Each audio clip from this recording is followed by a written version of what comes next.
Saint-Charles de Foucauld, 1858-1916.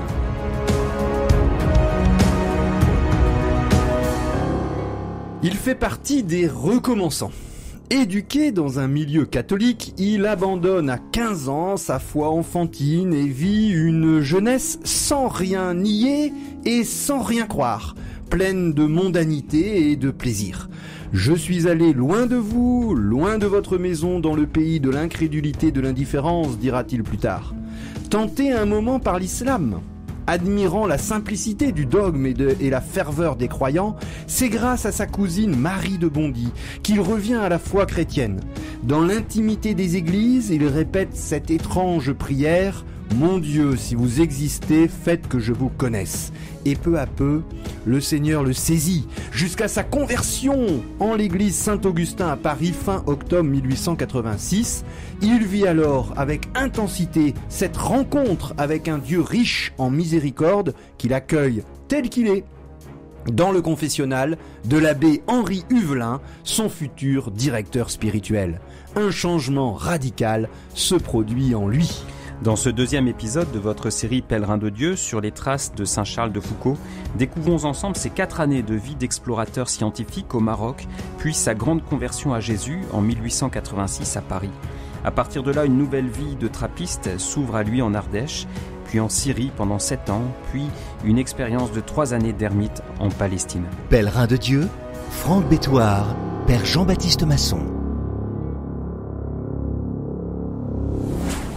Quelle joie de nous retrouver pour suivre pas à pas Saint-Charles de Foucauld, cet orphelin de père et de mère recueilli par son bon grand-père, le colonel de Morlaix, et qui va connaître une scolarité chaotique à Nancy, Strasbourg, Nancy et puis à Sainte-Geneviève chez les jésuites, et emporté par un milieu ambiant voltairien, très sceptique. Il abandonne sa foi de l'enfance et connaît une carrière militaire éclair. D'abord à Saint-Cyr pour apprendre le métier, il est admis dans la cavalerie à Saumur et en garnison à Pont-à-Mousson, puis près de la frontière allemande, puisque nous sommes dans le contexte de la guerre de 1870, et c'est un Alsacien très patriote. Il va faire une grande découverte, c'est la découverte du Maghreb, l'Algérie, le Maroc, en garnison à Bonn et à Sétif. Il a 22-23 ans pour lutter contre des révoltes. Et là, lorsque il est dans des colonnes armées, lorsqu'il est dans l'action, la vie militaire lui plaît, mais la révolte est rapidement annulée, éteinte, et là c'est la vie de caserne où il se passe rien et c'est contre sa nature. Donc il va démissionner tout en restant dans l'armée en réserve et préparer cette nouvelle vie. En fait, il y a plusieurs vies dans la vie de Saint-Charles de Foucauld. Après cette carrière militaire, on a une carrière d'explorateur, et là, comme il ne fait rien à moitié, comme tous les grands saints sont des personnages entiers qui donnent tout, il va se préparer complètement et s'immerger dans la culture du Maghreb. Il s'installe à Alger, il mène une vie très studieuse, très sérieuse, une petite location d'un étudiant pauvre où il apprend l'arabe. Alors c'est très beau parce que il demande à ses anciens professeurs de Nancy de lui donner des adresses, et surtout d'autres professeurs à Alger pour lui faire connaître tout le milieu scientifique, et il se rapproche notamment de la Société de géographie d'Alger, et il va préparer minutieusement une grande expédition au Maroc. Il a les derniers relevés scientifiques, et il prend un guide, un médecin. Alors il va se faire passer pour un médecin juif de Russie parce que il y a des problèmes pour passer de l'autre côté, et il va avoir un compagnon, notamment Mardoché, pour vivre cette grande expédition. Il a 25-26 ans, du 20 juin 1883 au 23 mai 1884. Alors il y a quelque chose qui a changé dans la situation de Charles de Foucauld, c'est que sa famille l'a mis en quelque sorte sous tutelle au niveau finance, puisque outre les inquiétudes sur ses frasques morales avec sa maîtresse, etc. Il y a eu aussi avec son ami Morès qui est parti faire une aventure aux États-Unis. Il lui a emprunté 100 000 francs de l'époque, c'est une somme énorme. Et donc, il n'a pas pu lui rembourser. Donc, Charles en était resté aux 4 000 francs qu'il avait pu lui rendre sur les 100 000 prêtés. Et donc, la famille va prendre des mesures juridiques pour empêcher Charles de dilapider. Là, il a dilapidé un quart de sa fortune totale. Et donc, il sera mis sous la tutelle de Georges de Latouche, qu'on a déjà évoqué, qui est un de ses cousins, et qui l'estime assez peu, et donc au lieu des 4 000 francs or qu'il avait habituellement pour vivre, eh bien il va se retrouver avec 350 francs, donc une somme beaucoup plus modeste sur laquelle il devra vivre et donc réaliser toutes ses dépenses. Alors il prépare ce voyage, et donc c'est un changement radical de vie, mais on voit ça révèle aussi ce qu'il a au fond de lui-même, c'est-à-dire que donc il apprend l'arabe, il s'intéresse à l'islam, et il vit dans le plus grand dénuement, et ça lui va très bien, et donc il vit dans la chasteté, donc il a mis fin à la relation avec sa maîtresse et il se prépare à partir, et donc on voit qu'il a aucun problème à tenir la continence qui est nécessaire à ce voyage, cette exploration. Alors il vise de faire l'exploration du Maroc qui est fermée aux occidentaux, et donc sous peine de mort, si on trouve un chrétien sur place, c'est l'exécution directe, et plusieurs explorateurs se sont fait passer pour des musulmans et ont déjà été découverts et mis à mort. D'où la stratégie de se faire passer pour un juif avec ce rabbin. Ils vont visiter les communautés juives. Alors c'est l'époque et aussi il y a un fort antisémitisme. On voit que Charles de Foucauld, dans sa manière de décrire et les retours qu'il donne, il témoigne aussi beaucoup plus de sympathie pour les musulmans que pour les juifs, envers qui il a des propos quand même des fois assez raides sur leur appât, leur attrait pour l'argent, etc. Mais enfin, il va être témoin aussi des brimades dont sont victimes les Juifs dans ce Maroc, et il va vivre complètement la vie dans les communautés juives et profiter de Mardochée, qui lui terminera totalement épuisé de ce voyage qui devait durer 5 mois, qui en fait va durer presque 2 années. Et donc ça va être un voyage absolument extraordinaire où il prend des notes, il prend des notes en cachette, donc il y a toujours une certaine surveillance, il faut pas se faire prendre, et donc le soir il profite du temps qu'il a seul pour écrire, faire des croquis, et donc ce voyage extrêmement documenté va aboutir à une présentation à la Société géographique de France qui lui vaudra une médaille d'or. Donc un voyage passionnant qui est la première véritable exploration du Maroc par un Français. Voilà, donc vraiment une entreprise absolument extraordinaire. À la fin de ce voyage, ils sont faits prisonniers par les 3 Arabes qui sont chargés de les garder, et il échappe de très peu à la mort, et donc ça aussi pour lui c'est une expérience, parce qu'il se rend compte en fait de la contingence de la vie, et donc il arrive à rentrer sain et sauf en Algérie et revenir en France. Alors c'est la version un petit peu scientifique de cette identité d'explorateur. Dans l'armée, il était dans la cavalerie, donc explorateur. Là, il est explorateur scientifique, il découvre le Maroc. D'ailleurs, cette exploration du Maroc va suivre une exploration du sud algérien et tunisien pendant 3-4 mois entre septembre 1885 et janvier 1886, où il va notamment rapporter 132 dessins à la mine de plomb qu'il reportera dans 3 carnets. Alors, il n'y avait pas de photocopieuse. Et il va faire 3 exemplaires avec une perfection de copie absolument étonnante. Il avait une mémoire mais incroyable, il retenait tout, infaillible, et une capacité de recopier et de détail, un géographe très méticuleux. Et peut-être le dernier point avant parce qu'il a des projets de partir un petit peu en Orient et donc il veut revenir à Paris et ça va être le moment charnière de sa vie, ce passage à Paris en 1886. Dans sa très belle biographie chez Salvatore de Charles de Foucault, que je vous recommande, de Pierre Sourisseau, l'auteur, donc il y a 700 pages où on nous raconte tout par les détails, il remet les pendules à l'heure et notamment sur sa fortune qui est dilapidée. En fait, il a jamais dilapidé sa fortune. Alors, il a fait un prêt de 100 000 francs. 100 000 francs d'époque, vous multipliez par 3, ça fait 300 000 euros d'aujourd'hui.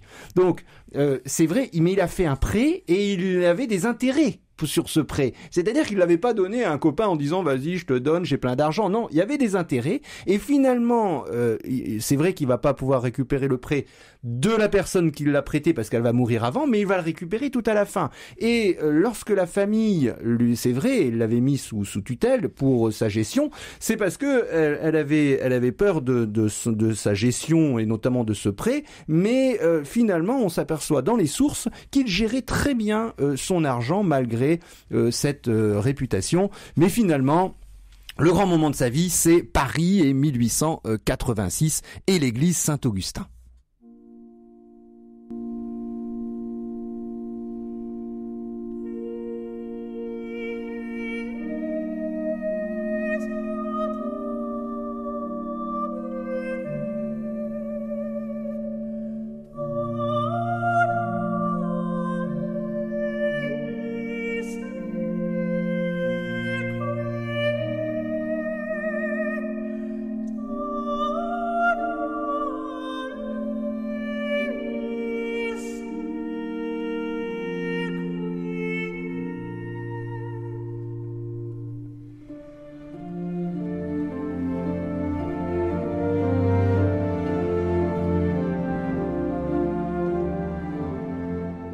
Pèlerin de Dieu, Franck Bétoir, Père Jean-Baptiste Masson. Au cours de ses pérégrinations au Maghreb, Charles de Foucault a été vraiment touché, saisi par cette foi des musulmans qui envahit tout l'espace visuel, le temps, qui touche les cœurs. On voit cette religion qui pétrit la vie quotidienne des Marocains, et donc ce sens de la grandeur de Dieu, ça le marque, ça le touche, et il éprouve comme une tentation il va parler d'une tentation de l'islam, en réalité, passer à l'islam, parce qu'il y a eu un certain nombre de conversions plus ou moins formelles de certains officiers français dans l'époque, au 19e siècle, en marge de l'anticléricalisme français. Et donc, il est touché par cette grâce-là. Maintenant, dire qu'il a parlé d'une séduction de l'islam, dire qu'il a voulu vraiment devenir musulman, c'est peut-être aller beaucoup trop loin. Parce que pour lui aussi, il reste quand même attaché à ses racines familiales et il est de culture catholique, et changer d'ancêtre, changer de religion, c'est quelque chose pour quelqu'un comme Charles de Foucault qui est absolument inconcevable. Il y a cette fidélité aussi à la famille, qui le tient, qui le garde quand même dans la tradition chrétienne. Mais en tout cas, il y a quelque chose dans le sens de Dieu qui l'a marqué. Et de retour en France, il y a toujours cette relation très très forte avec sa cousine Marie de Bondy qui l'accompagne. Et donc il y a ce passage par l'église Saint-Augustin à Paris en 1888 qui est très connu, donc qui est marqué avec une plaque de marbre.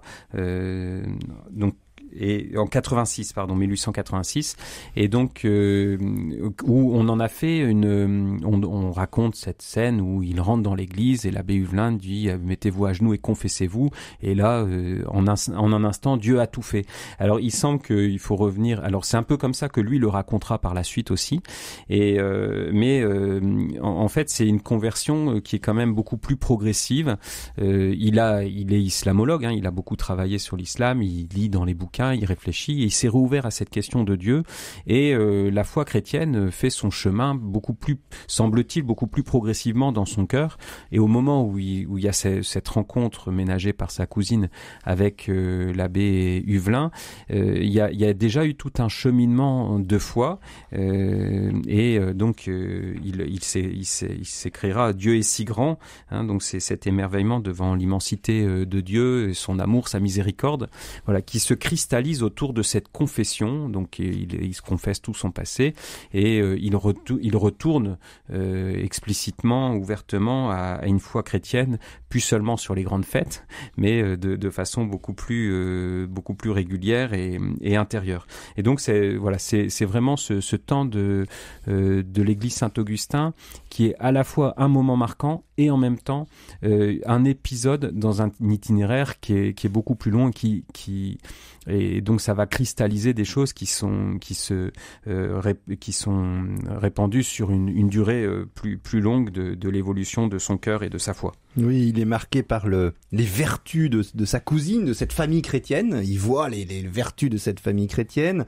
Et puis il va ressortir ce livre qu'il a reçu lors de sa première communion, qui était dans l'étagère avec plein de poussière, hein, le très beau livre des élévations de Bossuet. Et puis là, il est touché. Lui, c'est un grand intellectuel. Et là, Bossuet met par terre sa belle intelligence. Et là, il se dit, mais oui, un chrétien peut être intelligent. Et en fait, il n'avait pas vraiment rencontré de très grandes intelligences chrétiennes. Et puis là, il se dit, ah, mais là, je suis surpris. Et il va voir donc un simple vicaire, l'abbé donc Huvelin, qui est un personnage formidable, qui faisait des conférences dans la crypte, et il refaisait tout le dogme, mais avec beaucoup d'histoire. Et ça va le toucher, les récits historiques, et alors qu'il comprenait rien à la théologie, la Trinité, et c'est pas du tout un spéculatif, par l'histoire, à chaque fois qu'il va comprendre le christianisme, par l'incarnation de Jésus, homme de Palestine au 1er siècle, et par la vie des saints. Et alors ça le touche énormément, et il va avoir une direction spirituelle magnifique, et un converti, souvent c'est un changement de vie radical. Il va abandonner une carrière prometteuse comme grand explorateur. On lui donne à Paris une grande médaille, il va même pas la chercher, et là c'est un caractère très fort de cette humilité, et là il recherche la vie radicale d'un chrétien, et la vie radicale c'est dans un monastère. Alors il fait une première visite à Fontcombault, il va aller également à Solesmes, puisque son directeur spirituel veut l'emmener dans des grands lieux, et je vous invite à écouter les podcasts sur à la fois Don Guéranger et puis Mère Cécile Bruyère, qu'il va rencontrer Saint Charles de Foucault, mais le problème c'est qu'il est dans la période où le monastère de Solesmes est en pleine expulsion des moines, donc ça va pas vraiment le toucher, c'est en grande difficulté avec la politique anticléricale et de persécution du christianisme et des communautés religieuses. Et là, un choix commence à naître, c'est la trappe, c'est-à-dire cette réforme radicale de la règle de Saint-Benoît, très vieille règle du Moyen-Âge, du VIe siècle, mais réformée au XVIIe siècle. En fait, c'est les moines qui appliquaient la règle la plus dure, et cette radicalité lui plaît, l'appelle, et mais son directeur spirituel, le père Huvelin, va lui demander d'aller faire un pèlerinage en Palestine, à Jérusalem. Et là, il y a un autre moment décisif. Il met ses pas dans les pas de Jésus, et là, ça va le toucher profondément. Il a cet appel de l'Orient qui s'inscrit au fond de son cœur. Il finira par une grande retraite de Saint-Ignace de Loyola, la grande retraite des jésuites, pour discerner quel est son appel, et finalement il va rentrer en Ardèche, à Notre-Dame-des-Neiges. Pourquoi ce choix? Donc, il avait été frappé par c'est cet itinéraire vers Jésus pauvre qui a pris la dernière place. Il avait entendu l'abbé Huvelin prier en s'adressant au Christ avec ces mots: vous avez tellement pris la dernière place que jamais personne n'avait pu vous la ravir. Alors cette phrase qui est aussi un lieu commun de la foi chrétienne, hein, donc elle le marque profondément et rejoint cet appel au dépouillement, à la pauvreté, tel qu'il a déjà vécu d'ailleurs au cours de son voyage au Maroc, où il a vécu dans des conditions extrêmement dépouillées. Et donc il rentre à la trappe et il explique à un de ses amis dans une correspondance, donc c'est un autre explorateur du Verrier, il lui explique pourquoi suis-je entré à la trappe? Par amour, par pur amour. Notre Seigneur Jésus-Christ a vécu pauvre, travaillant, jeûnant, obscur et dédaigné. Comme le dernier ouvrier, il a passé des jours et des nuits solitaires au désert. J'aime notre Seigneur Jésus-Christ, bien que d'un cœur qui voudrait aimer plus et mieux. Mais enfin, je l'aime et je ne puis supporter de mener une vie autre que la sienne, une vie douce et honorée, quand la sienne a été la plus dure et la plus dédaignée qui fut jamais. Alors, donc c'est vraiment, il fait cette relecture de la vie du Christ. D'ailleurs, on a relevé que en fait le Christ était pauvre, mais il n'était pas le plus pauvre possible dans la Palestine de l'époque. Mais il fait vraiment cette lecture de Jésus pauvre et abandonné. C'est le Christ de la Passion aussi, hein, qui s'inscrit dans son cœur. Et donc il a ce désir de rechercher le Christ dans sa vie humble et pauvre. Et c'est ça qu'il va trouver à Notre-Dame-de-Neige. Alors le temps se dilate puisqu'il va y être quand même plus longtemps. Hein. Et donc là il va vivre ces années vers la profession perpétuelle.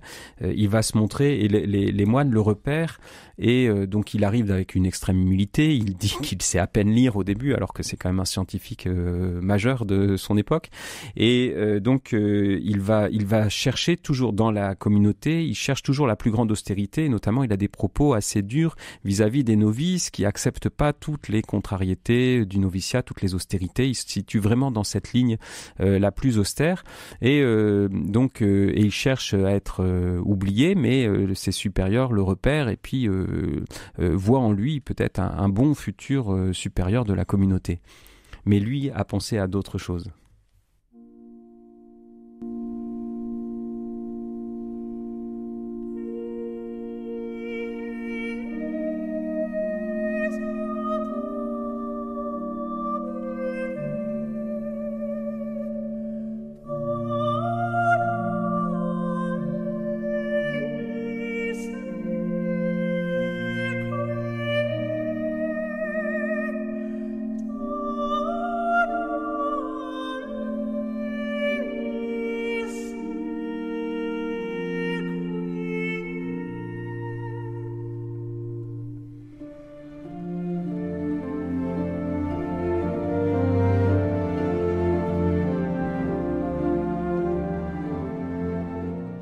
Pèlerin de Dieu, Franck Bétoir, Père Jean-Baptiste Masson. C'est une recrue de choix pour l'ordre cistercien, la trappe. Il édifie toujours, réjouit souvent, effraie quelquefois. C'est Saint Charles de Foucauld. Après sa grande conversion à Paris en 1886, il rentre à 32 ans en janvier 1890 à Notre-Dame-des-Neiges dans l'Ardèche. Il va y rester 6 mois et il part pour la Syrie à Notre-Dame du Sacré-Cœur où il va y rester presque 6 ans. Donc il va faire 7 années de moine trappiste. Alors ça va le convenir absolument pour l'obéissance. Il est toujours dirigé spirituellement par l'abbé Henri Huvelin, et donc il veut savoir quelle est la volonté de Dieu et il l'apprend par ce que lui demande la règle et puis l'abbé. Et puis il a aussi la pauvreté, mais cette pauvreté justement il voit qu'il peut encore la vivre d'une façon encore plus radicale. On est à un moment où les trappistes notamment les trappistes français se réunissent en Troie. Ils étaient en Troie à cause de la Révolution française, et Rome souhaite la réunion et donne un document où en fait les mortifications, la dureté, par exemple, ils mangeaient du règlement des coutumes, ils mangeaient que à l'eau et puis au sel. Et bien là, ils ont le droit d'avoir du beurre, ils ont le droit d'avoir de l'huile, etc. Et donc ça le trouble profondément. Et finalement, il va quitter, surtout parce que il y a ce vœu perpétuel et on veut qu'il devienne prêtre parce qu'il a une très très grande intelligence. Et là, il va avoir une expérience de vie cachée à Nazareth en ermite domestique. Il suit toujours les avis, donc il se détache de cet ordre cistercien, des trappistes, pour suivre cet appel du cœur vers l'Orient, vers la pauvreté du Christ. Et donc, sous son père spirituel, l'abbé Huvelin, l'autorise à partir en Palestine. Et là, à Nazareth, il va trouver ce qu'il appelle son Nazareth, donc